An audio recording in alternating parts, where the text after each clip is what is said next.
Bruh.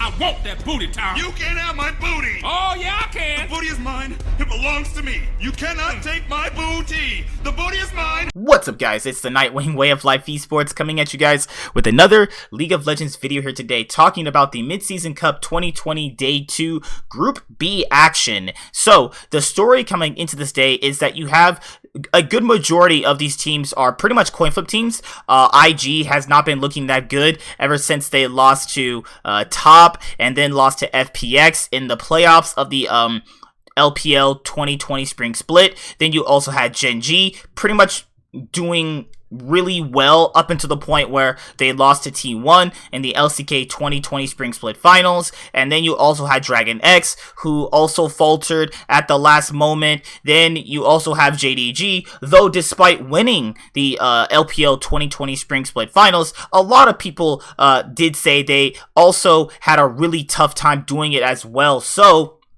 looking at this right now, GenG, I predicted them and JDG to make it out of this group today because I thought that even though they were also coin flip teams at basic moments, I think that JDG is the less coin flip team out of all the teams currently in this group. And right here, looking at it in game one, you're probably saying, oh yeah, GenG's gonna easily lose to JDG. But the first game of the day, you had JDG drafting a really weird composition, all things considered.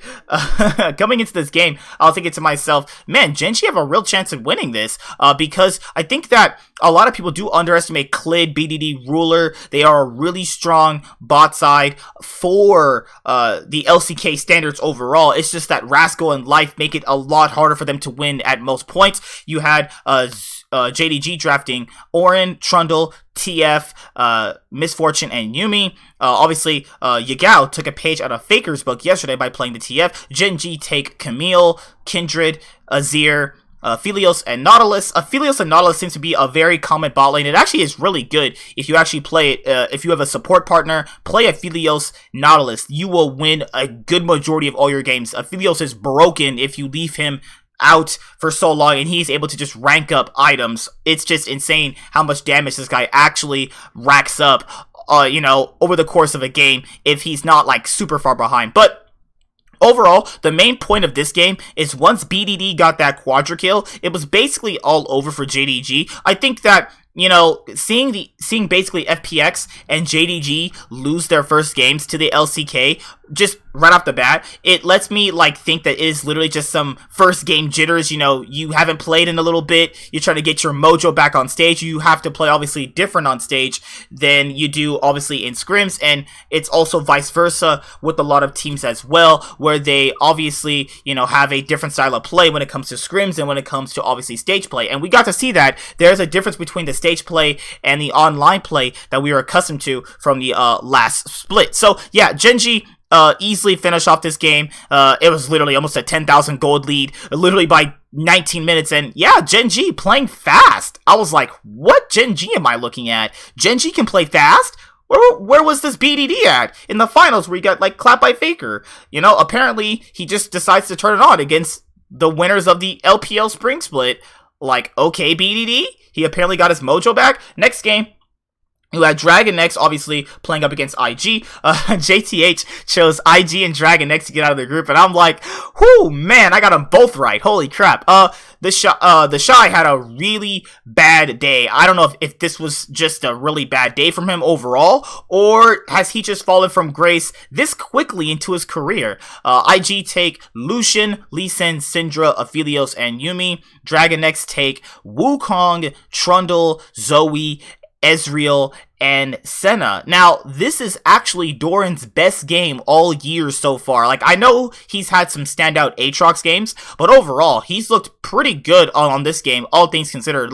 He even got a chance to get a solo kill on the Shy, and people are thinking, he can solo kill the Shy? Where's this Doran been at? Yeah, my point. There's been a lot of players from these teams that have not shined in a while, and they obviously played really well in this game. DragonX is still primarily pretty slow, but DragonX coming into this tournament had the weakest topside in Doran and Yosik, so you're thinking to yourself, you know, they probably don't stand a chance against IG, but to be fair, IG had not been also looking that good, so they obviously had a chance to take them down. And later on, as the game went by, Dragon X was actually feeling themselves, you know, early in the game. They were actually playing a little fast too. You know, it was really nice and refreshing to see the LCK play fast and adapt to a newer style of League. And yeah, Dragon X winning in 31 minutes, the team with the slowest average game time for all the LCK playoff teams, actually playing fast. I was like, okay, good job, Dragon X. Yeah, conform to that new playstyle. Then you had Dragon X taking on GenG. Obviously, you have to go through like the regions, obviously having that one bounce against each other. And yeah, you had Dragon X drafting Kennen, Graves, Rumble, Senna, and Tom Kench. You had GenG taking Silas, Lee Sin, Syndra, Callista, and Set. Now, this was Ruler's worst game all year. He played really, really boosted. Like, he was playing bad. Like, he was literally, I think, at the end of the game, 0-5 and 9. Dude played like crap. And then, after that, you also had Chovy playing really well in the Rumble. His equalizers were also really insanely strong. Then you also had Doran landing and setting up his slicing maelstroms really well. And then after that, you had GenG like taking the game back a little bit, but then after that they just lost it again. And Ruler was not having a good game, caught out every single moment. I don't know what happened with GenG's mental in this game. They got it back, then they lost it, got it back again, lost it again, and then after that it was just very clear that they were just going to lose this game. Dragon X starting off 2-0. That was not what I was anticipating. Next game, you had JDG playing up against IG. Obviously, the region bout with each other. Yeah, IG, I don't know what happened. I have no clue what happened to these guys. Obviously, it was very clear that, you know how I talked about Yosik and Doran being really weak topside for Dragon X. Well, IG kind of basically has the weakest bot side in this tournament, and yeah, it definitely showed that. And they were getting solo killed, 2v2'd, they're getting dove consistently. Now, obviously, them getting dove is not their fault because you're literally sending 4 people down there, but you know, they're basically getting soloed, caught out, 2v2'd. The Shy was completely running it down. Like, it was pretty hard to watch Rookie trying to carry them. Like, Ning tried his best. It's not all his fault, obviously. He can only do so much when you're a top laner and bot are basically bots for a good 40 minutes in the game. Later on, they do try to make something out of their situation, but it's just not really going to do anything. And JDG, this is like their standout game all day. Zoom was just popping off on the Renekton. The Shy was just getting absolutely dumpstered by Zoom. And yeah, JDG get their first win of the day. Next game is IG versus GenG. And yeah, I don't know why the Shy kept playing Lucian top. It wasn't working the first game around. I don't know why it just suddenly would magically work now. I guess they thought that if he wasn't on a carry, then he wasn't going to obviously play pretty well. And then also, you got to factor in, since IG already lost 2 games, Dragon X was already secured. So if IG just managed to win this game, then Dragon X is secured into the next round. But GenG obviously play really well this game too. They get their little mojo back from losing to Dragon X. BDD, it was super huge on the Yasuo. He was styling on people. He 4-1 around 13 minutes in. He was huge. Later on, Puff got a quadra kill, which let IG get a Baron, but then later on, IG didn't play their Baron buff out properly, and then Ruler started to take over the game more. They had a team fight later on in 27 minutes in, and yes, GenG also crawled back a Baron throw that they actually put on themselves. I don't know what was it about these Baron throws in this tournament. Like, LCK and LPL really need to shore up their Barons. Rascal actually on Aurelia was pretty weird. So, I forgot to go over the draft, sorry. IG draft Lucian, Trundle, Echo, Ezreal, and Braum. You had GenG taking Aurelia, Gragas, Yasuo, and Aphelios and Taric. Yeah, I like that composition. Aphelios, Taric. You can save Aphelios from getting bursted in teamfights with the Taric. I like that idea. And yeah, GenG, take out IG. So now with IG losing all 3 games, you create basically a tiebreaker scenario. So that would mean that either JDG, this is a must win for them to get in, and Dragon X is still secured. All Dragon X have to do basically to make sure they're in is they have to win this game. And yeah, it is basically Deft going really ham at level 3. Dragon X taking Set, Trundle, Rumble, Callista, and Pike. You had JDG taking Aatrox, Jungle Echo, Syndra, Aphelios, and Tom Kench. Actually, this was a really close game, actually. This was back and forth. You had a lot of close Dragon fights, a lot of close Baron fights. Chovy, Deft were really trying. Doran overreaches too close in certain team fights and gets bursted, thus obviously leaving the team without a tank. Yosik tried his best in this game. Like, Dragon X weren't like playing slow and getting ran over. It was more like their composition just kept getting outscaled, and that's really not something that you have to be worried about when you're them, because like Dragon X players, they should be good in the late game, and that was JTH's prediction for them being good in the late game. I didn't think they were like that insane in the late game. I think that they're more or less a beneficiary of the champions late game rather than their own actual playstyle for the late game. And yeah, this is a great game, actually. The back and forth was great, but later on, JDG just outscales Dragon X, and now you are put into a tiebreaker scenario because Dragon X just lost this, and since IG lost all of their games, one of these guys has to beat each other over one another in order to actually advance. Then you have Dragon X versus GenG, rematch of the first game of the day from these two. Dragon X did beat GenG early on, so you're probably thinking to yourself, Dragon X, yeah, just do it again, and then you're in, right? Well, they're just back to crap. That was not anticipated from what I was actually having going on. So later on, you actually have Dragon X obviously starting the game pretty slow like they normally do. GenG take on Auron, Nocturne, Syndra, Callista, and Gragas. You have after that had Dragon X drafting Gangplank, Sejuani, Zoe, Aphelios, Thresh.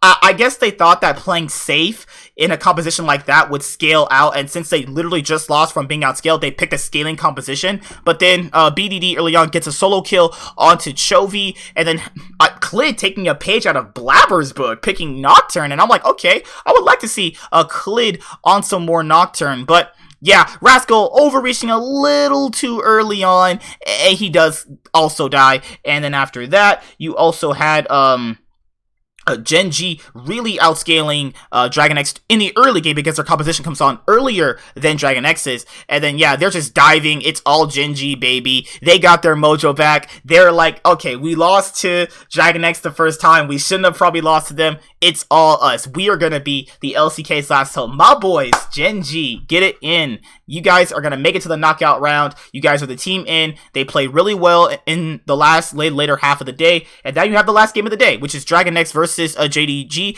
Either one of these guys wins, they are in. The other guy goes home. Actually, I felt really bad for Dragon X in this game. They actually were winning early on. It was literally 5-0 early on. Literally, they were winning. They had literally no business losing this game. And JDG actually look mortal. So when people tell me they're insanely strong, yeah, they're insanely strong at certain things. They're not like FPX, IG, RNG, EDG levels of dominant. They are mortal and you can beat them. So the last draft of the day was Dragon X is Akali, Trundle, Set, Callista, Nautilus. You had JDG taking Mordekaiser, Lee Sin, Syndra, Ezreal, and Leona. And you think that JDG picked a really useless composition unless they do anything early on. Yagao actually got outplayed a lot in this day as well. You see? 5-0. Dragon X were winning insanely hard, but then later on, JDG get a pick onto the bot lane, and it's 2 kills for them. Later on, back and forth team fighting, and then later on, JDG starts to get more picks, and then later on, they even catch out Deft in a team fight, and they also win a team fight previously before that, and then later on, it's all JDG. 37 minutes in, I guess however long it takes you to get to it is however long it actually takes you to win, apparently, for a lot of these teams, and you know, Dragon X did lose, but they can go home with their head held up high a little bit. I mean, they did play a new style, and it happened with all the other two, you know, LCK teams that are out in T1 and DAM1. They did play quickly, but, you know, it's not just about playing fast. They're going to have to, like, reform how you play fast, like taking certain objectives and the way you do certain things while you're playing fast, you have to constantly keep up the tempo. My issue with a lot of the Korean teams when they were like playing fast was that they really didn't understand that you constantly have to keep up the tempo, and then by not doing that, you're gonna get outscaled and lose because the other guys picked a scaling composition. So that's pretty much how this day went. So the next set of games tonight, if I can actually stay up and watch them, I think they come on in like an hour or so, is JDG versus FPX, a rematch of the LPL semifinals.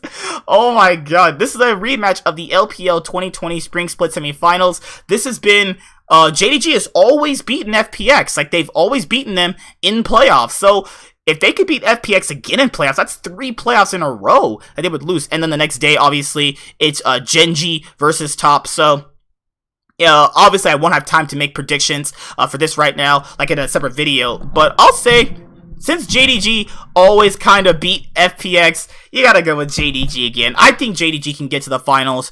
They did look pretty weak on this day, but FPX also didn't look like that insane either. So it's pretty much a toss-up. So yeah, I'm gonna say JDG win 3-0 over FPX in best of 5s that actually matter. That'd be pretty crazy if they actually won this match again. But if FPX wins, I'm not really too surprised either. So see you guys later. Like, comment, subscribe. Most of all, enjoy. I'm the Nightwing. Way of Life Esports is signing out. Peace. Hi there, guys. Be sure to like and subscribe to the channel for more stuff. Yeah, thank you.